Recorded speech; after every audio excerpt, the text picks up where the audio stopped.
The League by H.P. Lovecraft. Endless is the credulity of the human mind, having just passed through a period of indescribable devastation, caused by the rapacity and treachery of an unwisely trusted nation which caught civilization unarmed and unawares.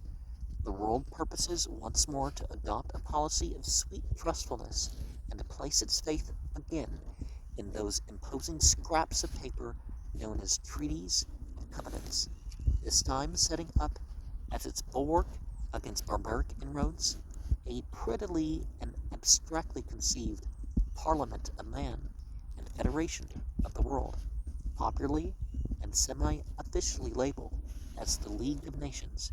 It is to be a very nice and attractive league, we are told, brimful of safeguards against ordinary war, even though somewhat deficient in safeguards against Bolshevism. War, in fact, is to be formally and distinctly prohibited, or at least discouraged, which is, of course, an absolute guarantee of an immediate millennium of universal peace. Ultimately, as the great proponents of the scheme condescend to inform us, all nations are to be included in this utopian circle of friendship and competence, thus giving us the valued collaboration of our highly honorable German, Turkish, and Bulgarian brothers in the momentous task of governing the future earthwide Elysium. Verily, it is a pleasing vision, but visions generally become dangerous when mistaken for practical policies, and the present case is not likely to prove an exception, since a war-weary and mentally fatigued world is really listening soberly to the vague theorizing of League advocates.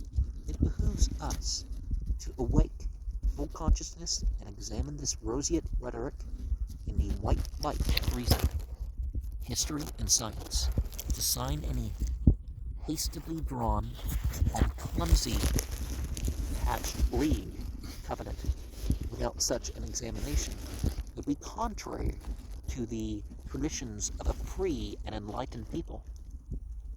Is it indeed true that man has suddenly discovered an infallible panacea for all political ills? Is it indeed certain that a general entanglement of diverse and in many cases opposed countries offers a solution of all national difficulties? Have we indeed exchanged the natural laws of mankind and this earth for those of fairyland? To all these queries the conservative is inclined to venture a negative reply.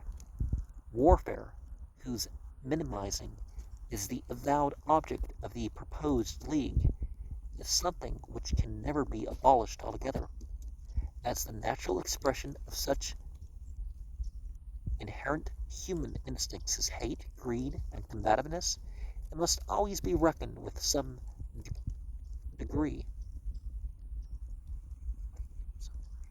Men will submit to argument only up to a certain point, beyond which they invariably resort to force, however great the odds against them.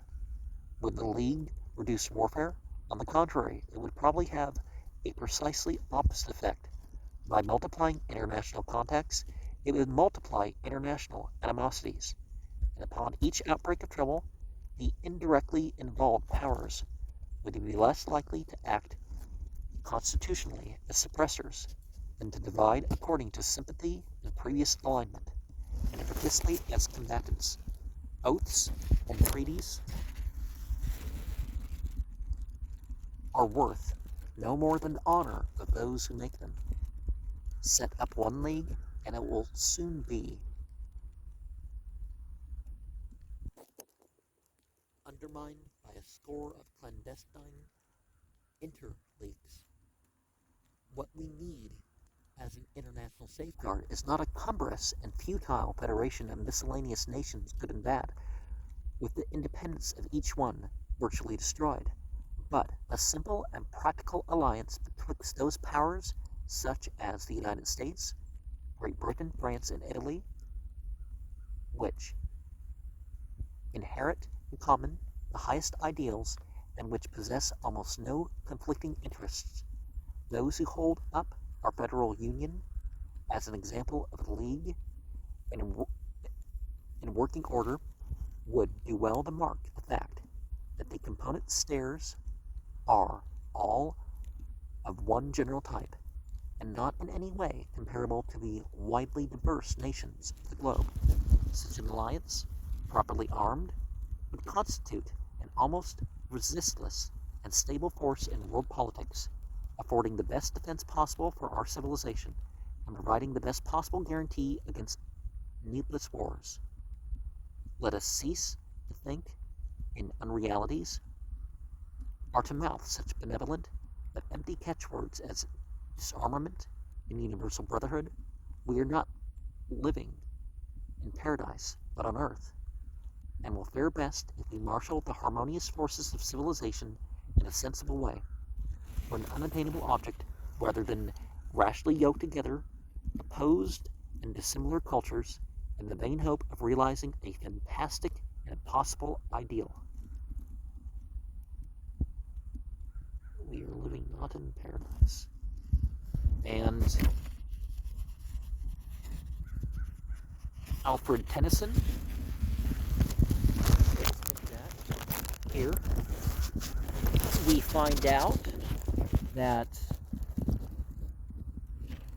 colonial tax and other such issues by America, France, and England, and other countries continues to be an issue. Less so, and the USSR. So if any of those countries in the USSR or the US or Russia now says, oh yeah, we'll let this country do this, and it gets done. So yeah, the UN works the same way. Now, it would be better to have some sort of principles, and if there was some international laws of limits that you don't cross, and it was the rules for everybody, okay. But, it just doesn't work that way.